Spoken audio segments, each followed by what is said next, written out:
still doing something. Yeah, I agree with that, frankly.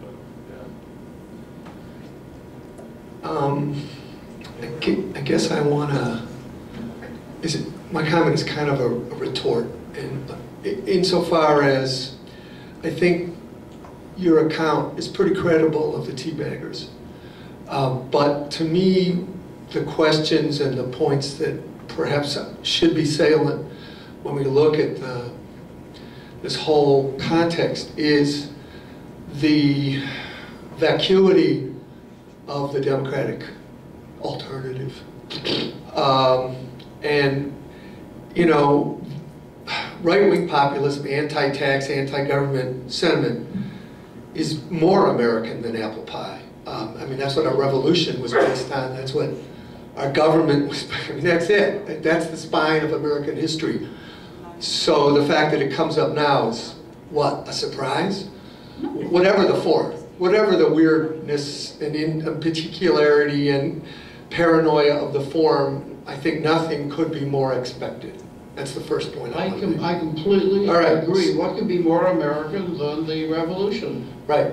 So the point I'd like to raise is that it isn't just the Democrats, but the left in general has had its butt kicked thoroughly in the last 30, 40 years.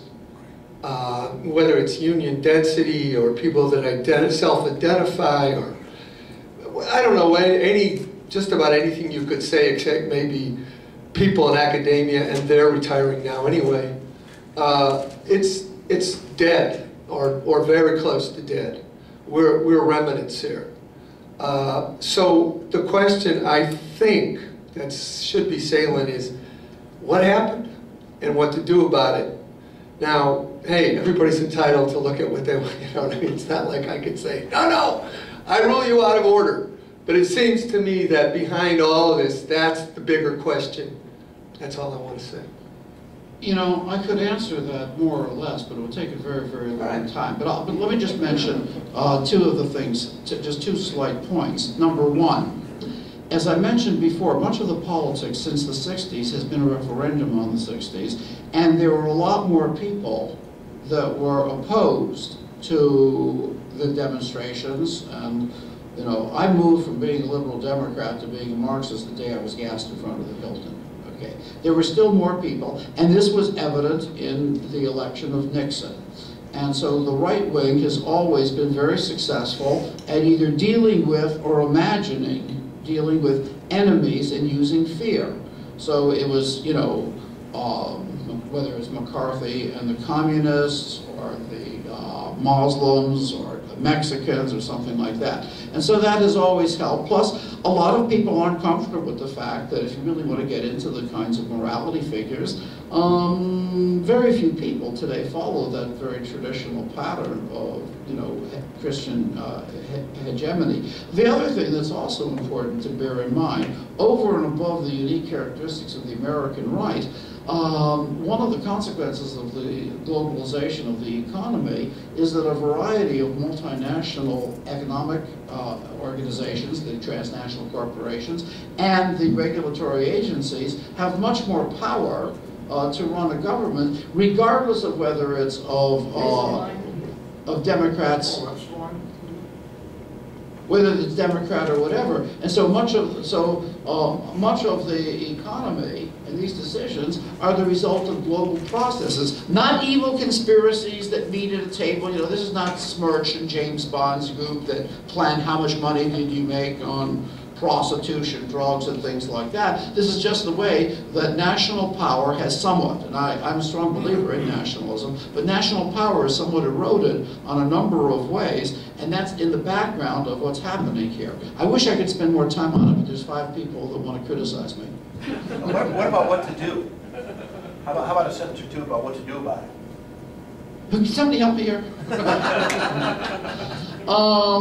You know, that's a tough question, but I do have an answer to that. And I mean, part of the answer is there's not too much we can do. But that, I don't want to sound pessimistic. Okay, why? Because there are demographic things in our favor. the white hegemonic male, much of this stuff is because of the declining power, is going to be a minority. The largest single blocks of voter now are single women. Women that have either never been married, tried it and didn't like it, or are widowed, which I guess is a way of trying it and didn't like it, another alternative. These women are not going to go, as a group, we're not going to support Sarah Palin. One of the things that some of my other work, which does get into what I call carnival culture, the shit culture that our students listen to, whether it's rock music or heavy metal or going to Cancun and running around naked and showing all of this. The youth were the largest single supporters, were among the largest supporters of Obama. And they are not going to go back to conservatives because, what? But they're unlikely to vote. That may very well be, but what I want to suggest is that there's a variety of demographic factors because these people, that I'm talking about, they've hit their peak. They're not going to go much further. They're not going to get a lot of support. When Sarah Palin runs around the country peddling her book, she doesn't come to Chicago. She dare not show her face in Chicago, New York, Boston, San Francisco. Even in Peoria, there might be too many left-wingers there. So the demographics are hopeful, and I think that there's another thing involved which is off the topic. One of the things that the various ecology people talk about, either from the mainstream or my friends that tend to be more radical, we've got to start developing another way of living because the damage that we're doing to our planet, and we're going to have to start, one of the classes I used to teach, I don't anymore, but it was the sociology of consumption.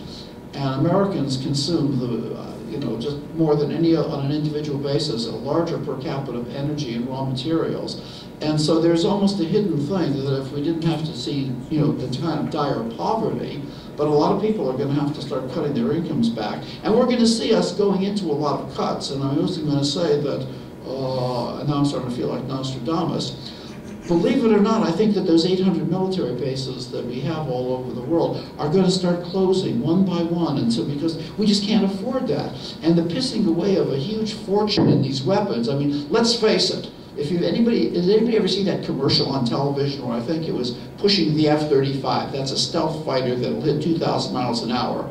And the caption reads, when the enemy, that's somebody in a cave in Waziristan, when the enemy hears that plane go over, they will shudder and think twice about attacking the United States. What absolute bullshit. I mean, you talk about fighting the last war, that's not even the last war, that's basically fighting World War II, that in the Pacific was a war of aircraft carriers. We don't need aircraft carriers. We don't need supersonic stealth fighters. And that's going to start going by the wayside as we have to get used to the rise of the rest of the world and live like a normal country.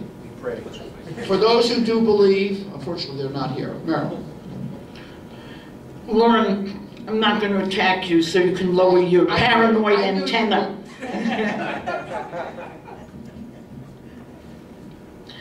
A couple of quick points, hopefully, to supplement what you've said.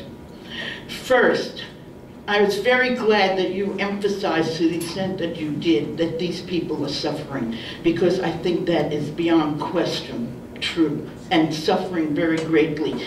And that's why we as Marxist humanists, our perspective has always been that democratic socialism,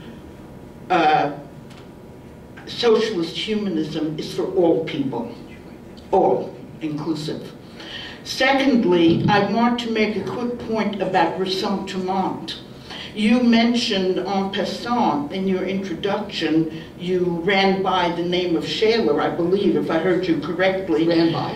As you know, Max Shaler wrote a book called Ressentiment. Yes, yes. And in it he explains very lucidly that the meaning of ressentiment for him, and it's related to Nietzsche's sense, it is the desire to reverse the order of values, to make what is high low and what is low high. And what's the meaning of high and low is, what is high is that which the person of ressentiment feels is unobtainable to him or her, feels excluded from the ability to experience certain values, and therefore